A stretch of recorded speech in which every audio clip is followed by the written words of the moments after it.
절기가 있는데요. 유월절, 맥추절, 그리고 초막절입니다. 특별히 오늘 맥추 감사주일과 연관된 이 맥추절은 어떤 절기냐면 보리와 밀의 첫 수확 그리고 첫 열매를 하나님께 드리며 그 하나님께서 베풀어 주신 그 은혜를 기억하고 감사하는 절기가 바로 맥추절, 그리고 우리가 오늘날 지키고 있는 맥추 감사주일의 기원이 되는 것입니다. 이 맥추절의 의미를 우리에게 적용을 해본다라면 이 맥추 감사주일 예배를 드리면서 올해 상반기 동안 1월부터 6월까지 하나님이 우리의 가정에, 우리의 일터에, 우리 공동체에 베풀어 주신 그 은혜가 많이 있지요. 그 은혜를 기억하며 오늘 이 시간을 통해서 감사와 찬양과 영광 올려드리며 나아갈 수 있는 저와 여러분 될 수 있게 되기를 간절히 소망합니다. 그리고 새로운 하반기도 하나님이 주신 그 은혜로 살아가며 믿음으로 승리하는 우리 모두가 될 수 있게 되기를 주님의 이름으로 축복합니다. 이런 의미에서 우리 옆에 있는 분들에게 이렇게 한번 인사하겠습니다.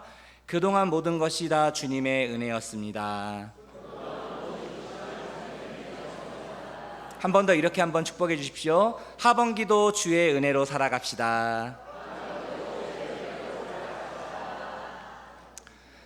저도 생각해 보니까 6개월이 후딱 지나갔어요.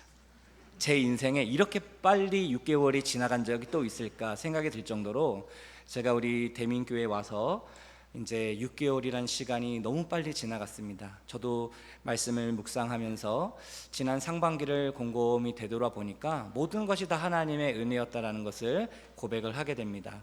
우리의 가정이 여기에 또 잘 적응하게 된 거, 또 우리 많은 성도님들의 사랑과 기도를 통해서 또 이 대민교회의 목회를 아주 즐겁고 행복하게 또 잘 감당할 수 있도록 은혜를 베풀어 주신 그 하나님께 또 감사하는 저 개인적인 시간을 가졌는데요. 여러분, 제가 행복해 보입니까? 별로 행복해 보이지 않나요? 얼굴이 피곤해 보입니까? 요즘에 좀 날이 더워가지고 밤에 제가 좀 잠을 못 자가지고 약간 좀 얼굴이 좀 푸석푸석해지긴 했는데 카메라 이게 제 얼굴에 이런 거 다 안 보이죠? 제가 화면을 보니까 제 얼굴에 빛이 나네요. 광채가 나네요. 셀프 칭찬입니다. 셀프 칭찬. 자, 제가 행복해 보입니까? 저는 참 행복합니다. 너무나도 행복하고 하나님의 은혜로 말미암아 여기까지 올 수 있었음을 고백을 하게 되는데요.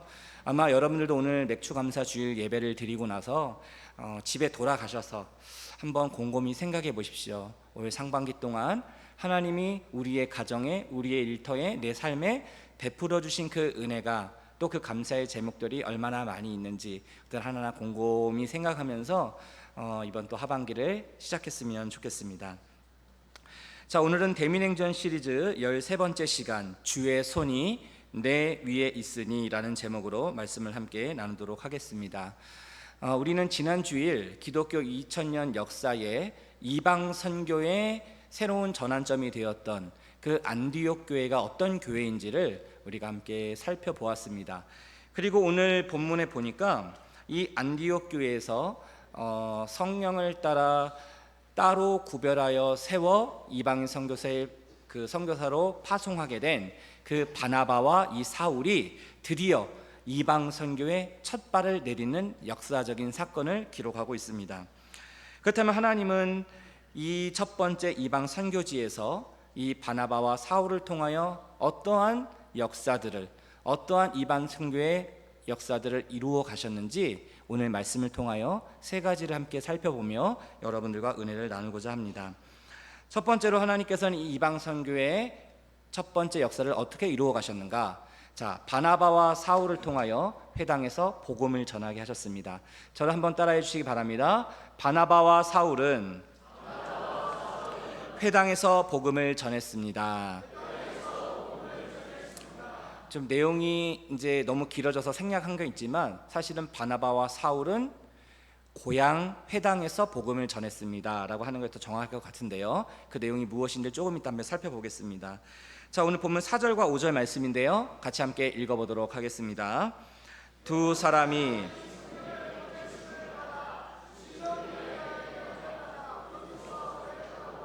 구브로에 가서 살라미에 이르러 하나님의 말씀을 유대인의 여러 회당에서 전할새 요한을 수행원으로 두었더라. 아멘.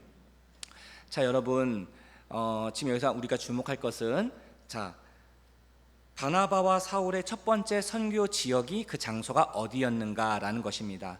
자, 오늘 성경에 보니까 바로 여기는 구브로라는 그런 지역을 얘기합니다. 이 구브로는 제가 앞서 한번 말씀을 드렸는데 바나바의 고향이 바로 이 구브로입니다. 이 구브로라는 섬은 지중해의 세 번째로 큰 섬인데 우리나라의 약 3배 정도 크기가 되는 엄청난 큰 그런 섬입니다.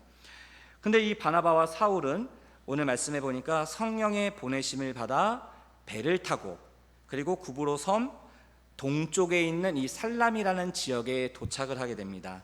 그리고 그곳에 도착하자마자 이들이 가장 먼저 한 것은 무엇인가? 바로 그곳에 있었던 여러 유대인 회당들을 찾아가 그곳에서 하나님의 말씀을 복음을 전하는 것으로 그들의 이방 선교의 첫 번째 사역을 시작했습니다. 뭐든지 우리의 인생에 있어서도 첫 번째라는 그런 의미가 가지고 있는 상징적인 그런 뜻이 있지 않습니까? 첫 번째 생일, 첫 번째 기념일, 또 첫 번째 어떤 역사적인 사건, 내 개인적으로 우리 가정에 우리 공동체에 뭐든지 첫 번째가 가지고 있는 그 의미가 상당히 중요한데요. 자, 여기에 보면은 이 바나바와 사울의 첫 번째 그 이방 선교 지역이 구브로라는 곳이었고 그곳에 가서 가장 먼저 첫 번째로 했던 것이 유대인 회당에 가서 말씀을 전하는 거였습니다. 자, 여기서 우리가 주목할 것은 누가 이 바나바와 사울을 구브로로 보냈습니까? 이 바나바와 사울을 보낸 그 주체가 누구라고 지금 밝히고 있습니까? 성령님이라고 얘기합니다. 거기 보면 4절에 두 사람이 성령의 보내심을 받아 이렇게 하면 성령의 보내심을 받았다. 성령의 보내심을 받았다라는 것은 다시 말하면 성령을 통하여 주님의 뜻에 순종했다라는 거예요. 하나님의 뜻에 순종했다라는 거예요. 그렇다면 이방 선교를 향한 그 주님의 뜻에 순종했다라는 것인데 여기서 말하는 그 주님의 뜻이란 것은 무엇을 말하는 것인가? 다시 말하면 성령께서는 이 바나바와 사울로 하여금 이제 첫 번째 선교를 가야 되는데 어디로 가야 될까? 이들이 고민했을까요? 고민하지 않았을까요? 고민했을까요? 고민하지 않았을까요? 인간적인 마음으로 봤을 때는 성경에 나와 있지 않지만 고민했을 수도 있습니다. 하지만 너무나도 쉽게 그 문제가 해결되는 것을 볼 수 있는데 왜 그러냐면 이들은 원래 성령이 충만했던 자이고 성령의 보내심을 받아 주님의 뜻에 그냥 순종함으로 갔던 거예요. 그곳이 어디였는가? 바로 바나바의 고향인 바로 구브로였다는 것이죠. 여기에서 우리가 알 수 있는 중요한 영적 교훈은 무엇이냐면 이 바나바와 사울은 그 주님의 뜻에 순종해서 성령에 이끌려 선교지로 가게 됐는데 다시 말하면 이들은 무엇을 알고 있었는가? 예수님의 선교 방법과 원리와 그 핵심이 무엇인지를 간파하고 있었다라는 거예요. 그러니까 다시 말하면 바나바와 사울은 누가 한 대로 한 거냐면 예수님이 선교한 대로 예수님이 복음을 전한 대로 그 방식 그대로 따라했다는 거예요. 이 바나바와 이 사울의 선교 모델은 누구였다는 거예요? 바로 예수님이셨다는 거예요. 이것을 우리가 중요하게 붙잡을 수 있어야 되는데요. 그렇다면 이런 질문을 할 수 있죠. 그렇다면 예수님의 선교 원리, 그 방법은 무엇인가? 자, 여러분 복음서에 보면 예수님이 복음을 전하셨을 때 했던 중요한 원리가 있었는데 두 가지 원리를 오늘 이 자리에서 여러분들과 나누고 싶습니다. 그 첫 번째 예수님의 선교 방식은 무엇이었냐면 예수님은 베들레헴에서 태어났어요. 태어난 것은 베들레헴인데 여러분 예수님의 고향이 어디입니까? 어린 시절부터 쭉 자랐던 그곳이 어디입니까? 어디죠? 제가 어려운 질문을 했나요? 자, 우리 갈릴리라는 그 지역, 이스라엘로 따지면 남유대, 중간 사마리아, 북쪽에 있는 갈릴리. 제가 지난번 한번 말씀을 드렸는데 예수님의 전체 공생의 3년 동안의 70%의 사역은 이 북쪽에 있는 갈릴리에서 이루어질 정도로 예수님은 자기의 고향과 같은 이 갈릴리를 사랑하셨고 이 갈릴리 지역에 있는 그런 사람들을 위해서 그의 많은 시간들을 예수님은 투자하셨습니다. 그만큼 중요하게 여겼던 것이 바로 예수님의 고향과 같은 이 갈릴리였죠. 여러분, 예수님이 공생애를 시작하면서 첫 번째 그 사역을 하셨던 그 지역이 어디인지 아십니까? 어디일까요? 가장 중요하게 여기셨던 사랑했던 지역 어디입니까? 바로 갈릴리입니다. 그러니까 예수님의 첫 번째 사역은 어디에서 시작된 거예요? 예수님의 고향인 갈릴리에서부터 시작이 되었다라는 것. 이것을 우리가 좀 주의 있게 봐야 되고요. 또 한 가지, 예수님이 그러면 공생애를 시작하시면서 여러 도시와 마을을 다니시면서 두루 하나님의 말씀을 전하시고 하나님의 복음을 전하시며 병든 자들을 치유하시는 그런 사역들을 했는데, 예수님이 가는 곳곳마다 복음 전파의 거점으로, 복음의 전초기지로 삼았던 곳이 있었습니다. 그곳이 어디였는가? 바로 유대인의 회당이었습니다. 예수님은 가는 마을과 도시마다 그 회당에 먼저 가셔서 그곳에 있는 유대인들을 향하여 하나님 나라의 복음을 전하셨다라는 것이에요. 이것이 바로 예수님의 중요한 선교 원리이며 방식이었다는 거예요. 고향에서 첫 번째 사역을 시작하셨고 그 선교 지역에 가서 가장 먼저 찾아가셨던 곳이 바로 유대인 회당이었다는 거예요. 자, 이 예수님의 선교 방식을, 이 원리를 지금 누가 그대로 따라하고 있는 거예요? 바로 이 바나바와 사울도 이 예수님의 선교 방식을 그대로 따라 지금 하고 있는 것이죠. 그래서 이들이 가장 먼저 간 곳이 어디였는가? 바로 바나바. 이 첫 번째 이방 선교의 팀원은 3명이었습니다.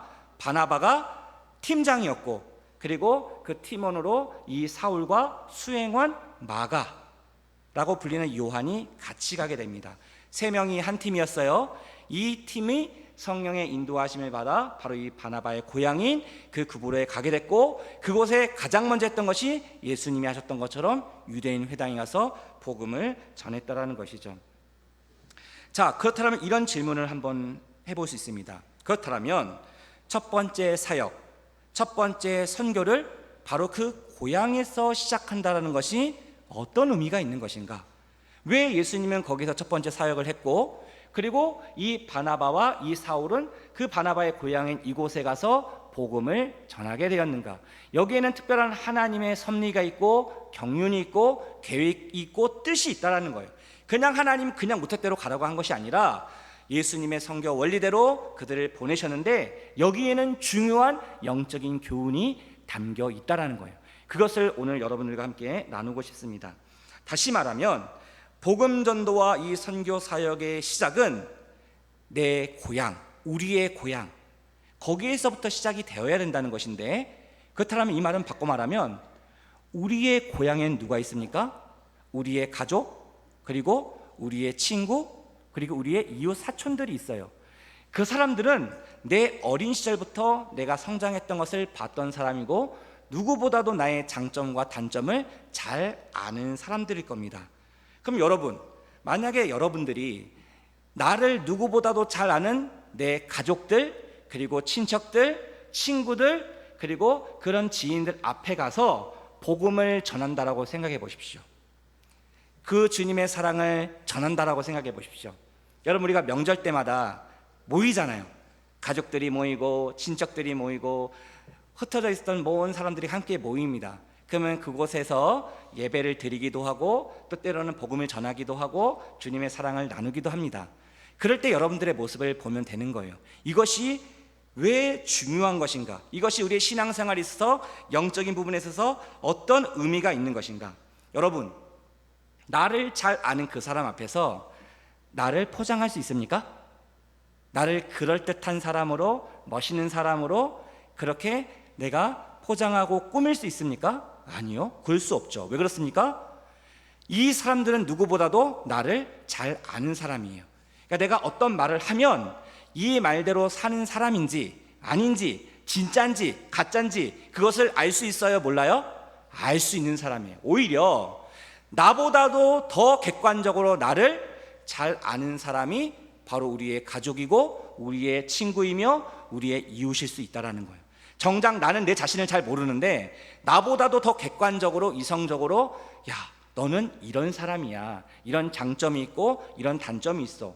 아, 정말? 나는 몰랐는데? 야, 생각해보니까 정말 그럴 수 있겠구나. 그렇게 오히려 나보다도 더 잘 알 수 있는 사람이 그들이라는 것이죠. 다시 말하면 나를 가장 잘 아는 그 사람들 앞에서 우리는 겸손해질 수밖에 없다라는 거예요. 내 과거와 현재의 모습을 알고 있는 그들에게 우리가 주님의 사랑을 전할 때 복음을 전하게 된다면 그들은 우리가 전하는 그 복음의 내용과 우리가 실제 살고 있는 그 삶을 자연스럽게 비교해서 보게 된다는 거예요.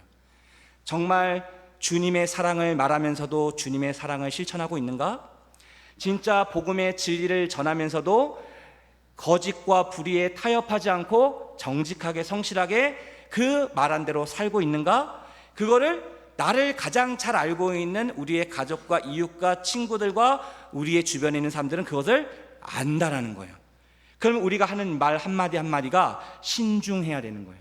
우리가 하는 우리의 삶의 모습이 증명되지 않으면, 우리가 참된 그리스도인의 삶으로서 우리가 삶으로 보여주지 않는다라면, 우리가 하는 말이 아무리 복음의 말이, 아무리 사랑의 말이, 아무리 주님의 생명의 말씀이 전해져도 그것이 그들의 마음속에 다가올까요? 다가오지 않을까요? 다가오지 않을 겁니다.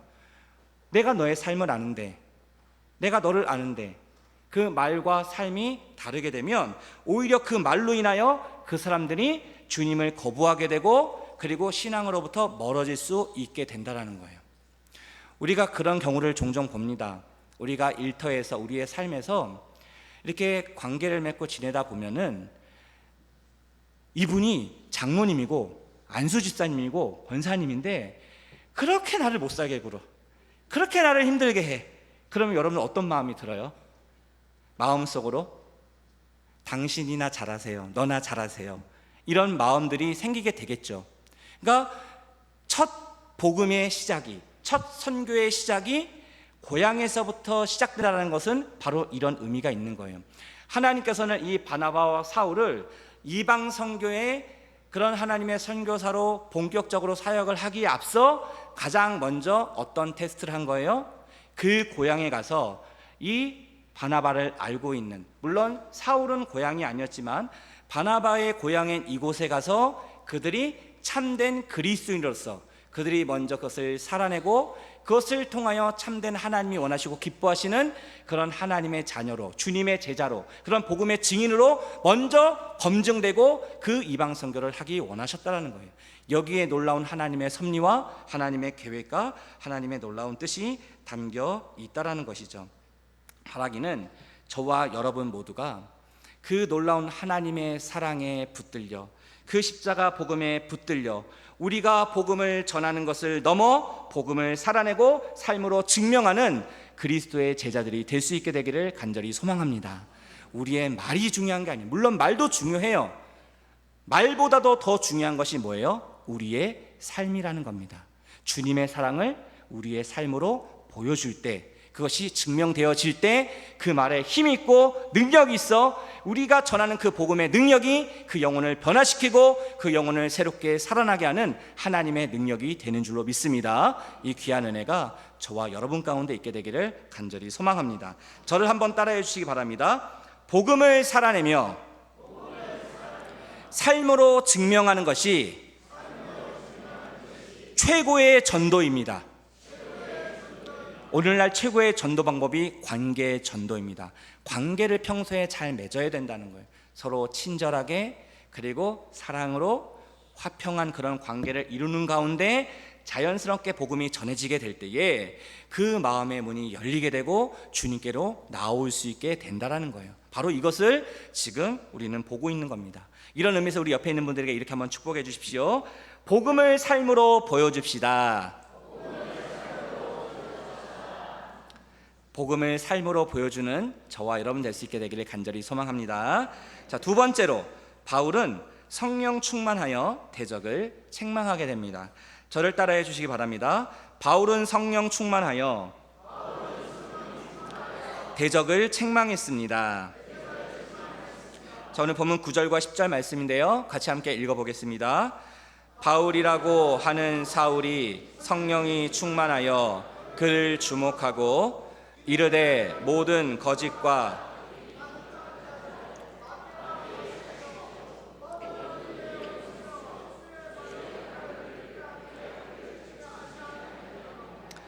자, 여러분 보십시오. 구브로 섬의 동쪽에 있는 그 살람이라는 그 지역에서 이 바나바와 사울은 유대인 회당에서 복음을 전했습니다. 그리고 그 복음을 전하고 난 다음에 그 구브로 섬에 있는 중간길을 관통해서 그것을 통과하여 서쪽에 있는 바보라는 지역, 참 지역 이름이 바보입니다. 바보. 왜 바보냐? 여기 바보 같은 사람이 있거든요. 이름이 바예수, 구원자 예수의 아들이라 자칭 사칭하는, 오늘날로 말하면 이단, 거짓 선교사, 점쟁이, 마술사가 바로 여기에 있어요. 이 바보라는 지역에. 근데 이 바나바와 사울이 이곳에서 제일 먼저 누구를 만나냐면 바로 이 마술사 바예수라는 사람을 만나게 됩니다. 근데 이 바예수라는 사람은 어떤 사람이었냐면 그 바보라는 지역에 이 구브로 섬 전체를 통치하고 다스리는 총독 서기오 바울이라는 사람이 있습니다. 이 사람의 이름은 또 서기오 바울이에요. 나중에 이 사울이 바울이라는 이름으로 쭉 나가게 되는데, 참 이것도 어떻게 보면 하나님의 섭리라고 할 수 있습니다. 이 바보라는 지역에 두 사람을 만났는데 누가 있는 거예요? 한 사람은 예수, 한 사람은 바울. 근데 여기 바나바와 이 사울이 그곳에 가서 두 사람을 만나게 됩니다. 자, 그런데 이 마술사 바예수는 이 총독 이 서기오 바울의 최측근으로 그가 가지고 있는 부와 명예와 권세를 누리며 나아갔던 자였어요. 이 당시에는 그 중요한 지휘관 옆에 점을 치고, 그리고 여러 가지 신비한 여러 가지 점들을, 그리고 마술들을 부려서 그런 지도자들에게 조언을 해주고, 그리고 여러 가지 뜻을 이야기해주는 이런 것들이 관행처로 있었던 그런 시대였습니다. 그렇기 때문에 이 마술사 바예수는 이 총독 서기오 바울 곁에 있는 최측근 핵심 권력자 중에 한 명이었다라는 것이죠. 자, 그러면 이 총독 서기오 바울이라는 사람은 어떤 사람인가? 자, 오늘 보면 7절에 보면 이 총독 서기오 바울에 대해서 이렇게 얘기합니다. 서기오 바울은 지혜 있는 사람이다. 지혜 있는 사람이다. 그래서 바나바와 사울을 불러 하나님의 말씀을 듣고자 하더라. 이렇게 이야기를 합니다. 자, 이 총독 서기오 바울은 아직까지 예수님을, 주님을 알지는 못했어요. 하지만 그는 지혜로운 사람으로 평소에 진리에 관심이 많고 영적인 목마름이, 갈망이 있었던 사람입니다. 그리고 지적 호기심이 많아서 새로운 가르침을 받는 것에 주저하지 않고 오히려 새로운 이야기를 듣는 것을 좋아했던 사람이에요.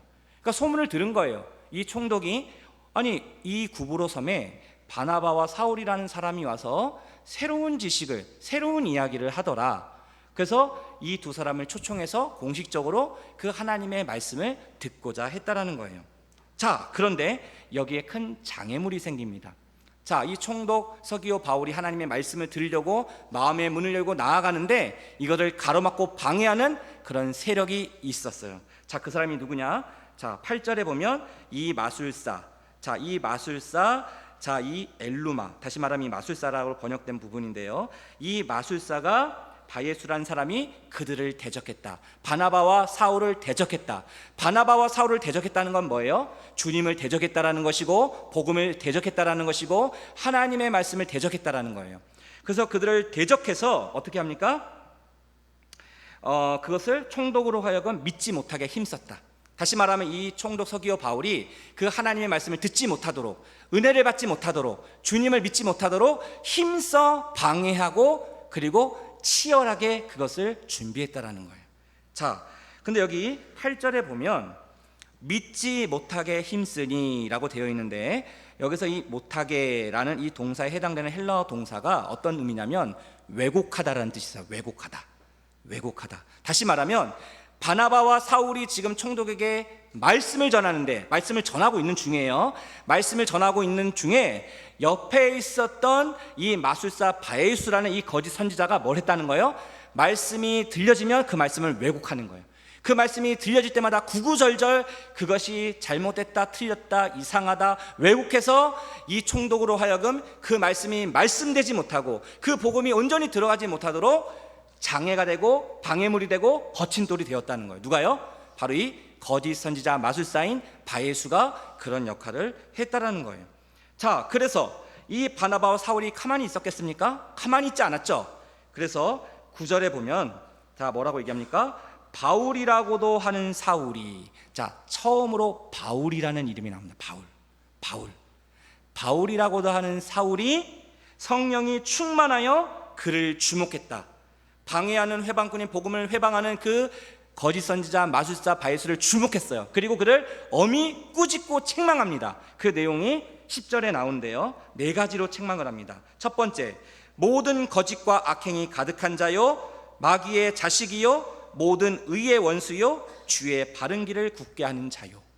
주의 바른 길, 구원으로 인도하는 길을 굳게 만드는, 방해하는 그런 악한 자가 바로 그 마술사 바예수라고 책망을 합니다. 여러분, 이것을 통해서 우리가 알 수 있는 영적인 교훈이 무엇입니까? 사단은 지금도 이 시대의 마술사 바예수와 같은 이런 세력들을 통하여, 악한 세력들을 통하여 교회를 핍박하고 교회를 대적하고 주의 성도들이 하나님의 말씀을 듣지 못하도록, 은혜 받는 자리에 나오지 못하도록 계속해서 끊임없이 집요하게 방해하고 괴롭힌다라는 거예요. 유혹이 온다라는 거예요. 저는 어린 시절, 저는 이제 모태신앙으로 쭉 자랐는데요, 저는 어렸을 때 왜 주일날 오전만 되면 그렇게 재미있는 만화 영화를 하는지, 왜 재미있는 드라마가 주일날 오전에 하는지 저는 전원일기를 한 번도 보지 못했습니다. 여기서 전원일기를 모르는 분들은 이제 세대가 여기서 이제 나눠지게 되는데요, 우리 국민 드라마 아닙니까? 저는 그걸 한 번도 본 적이 없어요. 왜요? 항상 주일날 오전에 어디로 가야 돼요? 교회를 가야 되니까. 제가 어린 시절 교회를 딱 한 번 빠져본 적이 있습니다. 교회를 너무너무 가기 싫은 거예요, 초등학교 때. 그래서 그날은 제가 큰 마음을 먹고 교회를 가지 않았습니다. 저희 어머님이 주신 헌금을 다 동전으로 바꿔서 동네 오락실을 갔습니다. 그래서 열심히 게임을 했습니다. 저희 어머님이 저를 발견하시고 저를 아주 그냥, 여기서 뭐 말로 표현할 수 없지만 거의 죽다 살아날 정도로 많이 맞았습니다. 그리고 나서 저는 깨달았습니다. 교회를 빠지면 죽을 수도 있겠구나. 그 다음부터는 절대 빠지지 않았습니다. 사랑에 매라는 게 있죠. 그런데 어떻게 해서든지 사단은 우리의 마음을 흔들어요. 우리를 유혹해요. 더 재밌고 달콤하고 자극적이고, 그리고 그런 것들로 계속 우리의 시선과 마음을 빼앗으려 합니다. 그리고 은혜 받는 자리에 나오지 못하도록 합니다. 하나님의 말씀이 들려지는 자리에 와 있어도 그 말씀이 들려지지 않도록 사단은 지금도 우리를 괴롭히고 방해하고 있다는 거예요. 지금도 사단은 이런 악한 세력들을 통하여 그렇게 교회와 성도들을 대적하고 핍박하고 유혹해 온다라는 겁니다. 그럼 이럴 때 우리는 어떻게 해야 될까요? 성령 충만했던 바울이라고도 하는 이 사울이 뭘 했어요? 그 주님을 대적하는, 말씀을 대적하는, 복음을 대적하는 그 악한 세력을 향하여 뭐 했습니까? 꾸짖었다고 했어요. 주목해서 꾸짖어요. 주님의 말씀으로 꾸짖고 물리칠 수 있어야 된다는 겁니다. 그런데 그건 내 능력으로 할 수 없어요. 내 힘으로는 그걸 감당할 수 없어요. 오직 성령의 능력으로. 세 번째 보겠지만, 주님의 손이 우리를 붙잡고 계실 때에, 붙잡힌 바 되었을 때에, 복음의 능력이 나를 사로잡고 있을 때에, 참된 그리스도인 우리가 복음을 살아내고 주님의 뜻대로 우리가 나아갈 때 비로소 우리는 그 모든 세상의 유혹과 시험과 고난으로부터 우리는 승리할 수 있게 될 줄로 믿습니다. 이것이 우리에게 필요하다는 거예요. 사단은 집요합니다. 끊임없이 우리의 약점을 파고 들어오고 나중에 해. 사단이 좋아하는 말입니다. 나중에 해. 나중에라는 말은 없어요. 여러분, 집사님 우리 나중에 한번 꼭 봐요. 나중에 보게 되던가요? 자, 우리 권사님 우리 나중에 한번 봅시다. 나중은 안 돼요. 정확한 시간과 장소와 타이밍을 정해야 되는 겁니다. 사단은 그렇게 우리에게 찾아온다라는 거예요. 자, 이런 상황 속에 이 사울이, 이 바울이 성령 충만해서 그 말씀을 대적하는 그 마술사 바예수를 책망했어요. 자, 그리고 나서 어떤 이제 결론이 이어지는가? 자, 그래서 우리가 세 번째를 한번 볼 텐데요. 자, 세 번째, 주님의 손이 죄악에 갇힌 영혼을 구원하는 놀라운 사건을 경험하게 됩니다. 자, 저를 한번 따라해 주시기 바랍니다. 주님의 손이 죄악에 갇힌 영혼을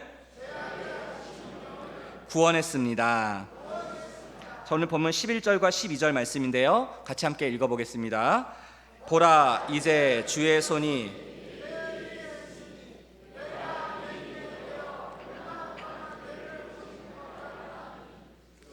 안개와 어둠이 그를 덮어 인도할 사람을 두루 구하는지라. 이에 총독이 그렇게 된 것을 보고 믿으며 주의 가르치심을 놀랍게 여기니라. 아멘. 자, 이 바울이 그 마술사 바예수를 엄히 꾸짖고 책망했어요. 그리고 이렇게 선포합니다. 뭐라고 해요? 11절에 보라, 이제 주의 손이 내 위에 있으니. 누가 위에 있다라는 거예요? 주님의 손이 너 위에 있다라는 거예요.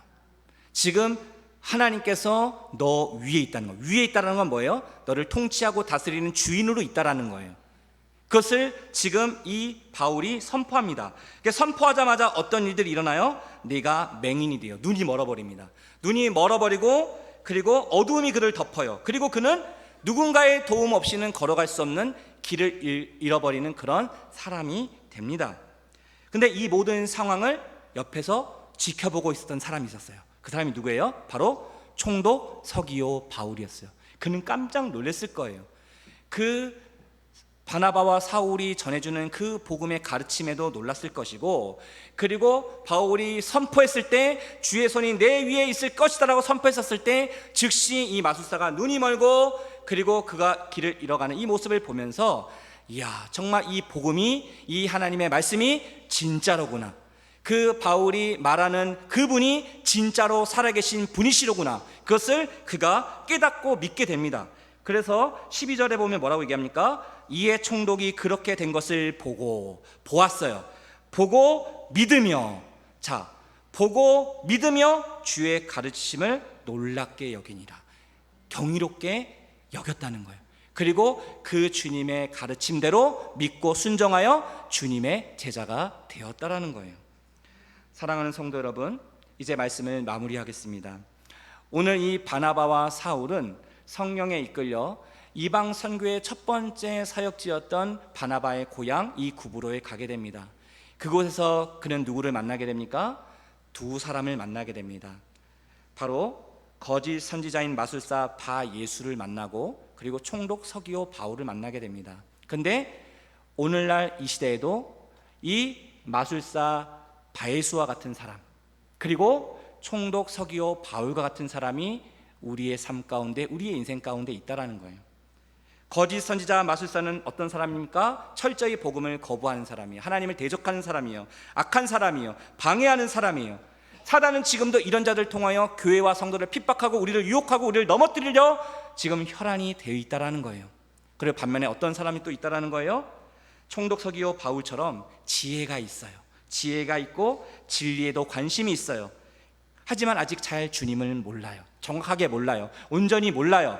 하지만 그의 마음에 영적인 갈망이 있고 목마름이 있는 자예요. 이런 자들이 누구입니까? 바로 신앙의 방학 중인 우리의 가족들, 우리의 남편, 우리의 자녀들이 바로 이 시대의 총독 서기오 바울과 같은 그런 자들이라 할 수 있습니다. 그들에게 하나님의 때가 되어, 하나님의 때가 참에 하나님께서 예수 그리스도 이 땅에 보내셔서 온 인류의 사람들을 죄와 사망의 권세에서 해결해 주시고 생명을 주시고 구원해 주셨던 것처럼 하나님의 때가 있다라는 거예요. 때가 참에 우리가 그들에게 다가가 복음을 전하고 하나님의 생명과 사랑을 전하게 될 때에 그들이 어떻게 됩니까? 이 총독 서기오 바울처럼 그 주님의 놀라운 가르침에 순종하며 주님의 제자로 새롭게 거듭나게 되는 이 놀라운 생명과 구원의 역사가 우리에게도, 우리의 가정에게도, 우리의 자녀들에게도, 우리의 남편과 아내와 우리의 친척과 부모와 주변에 있는 사람들에게도 동일하게 일어날 수 있다라는 거예요. 바라기는 이 귀한 생명의 은혜가 저와 여러분 인생 삶 가운데 임할 수 있게 되기를 간절히 소망합니다. 기도하겠습니다. 하나님 아버지,